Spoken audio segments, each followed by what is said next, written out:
Okay, how to actually play chess speedrun. Let's go. Let's start with the rook. The rook can move in a straight line in any square as long as nothing is blocking it. The knight, or the horsey, moves in a small L shape. Now, if you don't want to get confused, move 2 squares in a straight line in any direction, and when you reach the second square, take a turn. The bishop. The bishop moves diagonally in any square that it wants, but again, as long as nothing is blocking it. The queen. The queen is a combination of the rook and the bishop, as it can move both straight and diagonally, and again, as long as nothing is blocking it. The pawn. If the pawn has not been touched yet, it can move 2 squares, but if the pawn has been touched, it can only move 1 square. The pawn can take 1 square diagonally, and it cannot move if something is in front of it. When the pawn reaches the last rank, it can't move any more squares forward, and it can become any piece of your choice. There's also a move called en passant, and it happens when an unpushed pawn moves 2 squares and the opposite pawn is right next to it.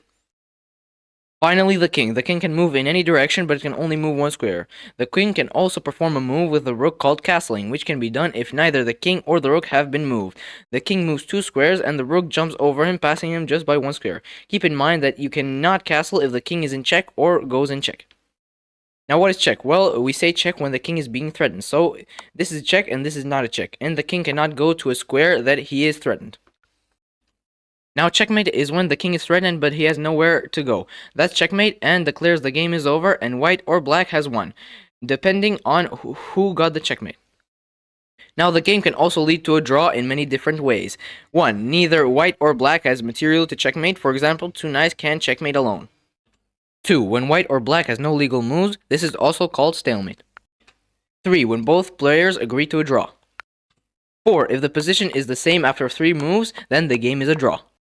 And 5, which is the least likely to happen, is when no pawn is moved or no pieces are taken in 50 moves. And time. Make sure to like and subscribe since you made it to the end, and hope you enjoyed. Peace.